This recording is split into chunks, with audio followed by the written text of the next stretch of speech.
అందరికీ నమస్కారం. Welcome to Prajakshetram. ఒకప్పుడు జాతీయ రాజకీయాల్లో సత్తా చాటిన టీడీపీ ప్రస్తుతం గడ్డు పరిస్థితిని ఎదుర్కొంటుంది.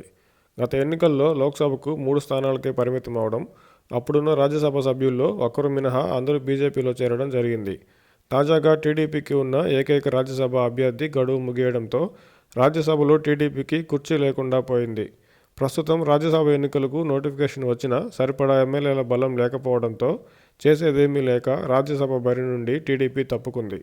వైసీపీ ఎమ్మెల్యేలు 50 మంది తమతో టచ్లో ఉన్నారని చెప్తున్న టీడీపీ రాజ్యసభ ఎన్నికల్లో పోటీ చేయకపోవడం సరైన వ్యూహం కాదేమో.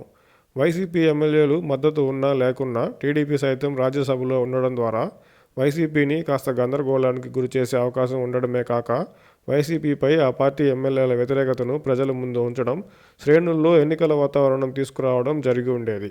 అయితే ఇప్పుడు టీడీపీకి రాజ్యసభలో సభ్యులే లేకపోవడానికి కారణం ఎవరు? అందుకు బాధ్యత ఎవరు తీసుకుంటారు?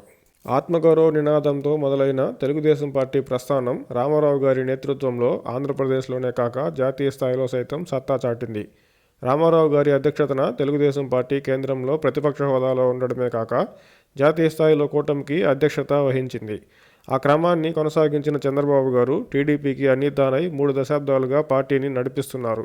జాతీయ స్థాయిలో రామారావు గారు టీడీపీకి వేసిన పునాది మీదనే గతంలో చంద్రబాబు గారు సైతం జాతీయ రాజకీయాల్లో తనదైన పాత్ర పోషించారు. అయితే అదంతా గతం. 2019 ఎన్నికలకు ముందు కాంగ్రెస్తో జతకలిసి జాతీయ స్థాయిలో ప్రభావం చూపాలనుకున్న చంద్రబాబు గారికి కాలం కలిసి రాకపోవడంతో రాష్ట్రంలో సైతం అధికారాన్ని కోల్పోవడమే కాక టీడీపీ చరిత్రలో ఎన్నడూ లేనట్టు అతి తక్కువ ఎమ్మెల్యే స్థానాలతో సరిపెట్టుకున్నారు. టీడీపీ పార్టీగా గతంలో సాధించిన విజయాలకు చంద్రబాబు గారి నాయకత్వమే కారణం అయితే టీడీపీ సాధించిన అపజయాలకు పార్టీ ఇప్పటి పరిస్థితికి కూడా చంద్రబాబు గారిదే బాధ్యత అవుతుంది.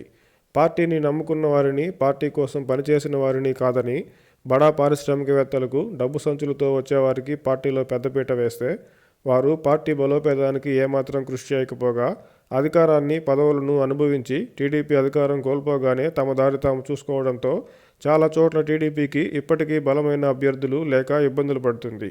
చంద్రబాబు గారు నాయకులను చేర్చుకోవడంలో, అభ్యర్థులను ఎంచుకోవడంలో గతంలో చేసిన తప్పులను గుర్తించి ఆ పొరపాట్లకు మళ్లీ తావు లేకుండా నిర్ణయాలు తీసుకోవాలని అసలైన టీడీపీ నాయకులు, కార్యకర్తలు కోరుకుంటున్నారు.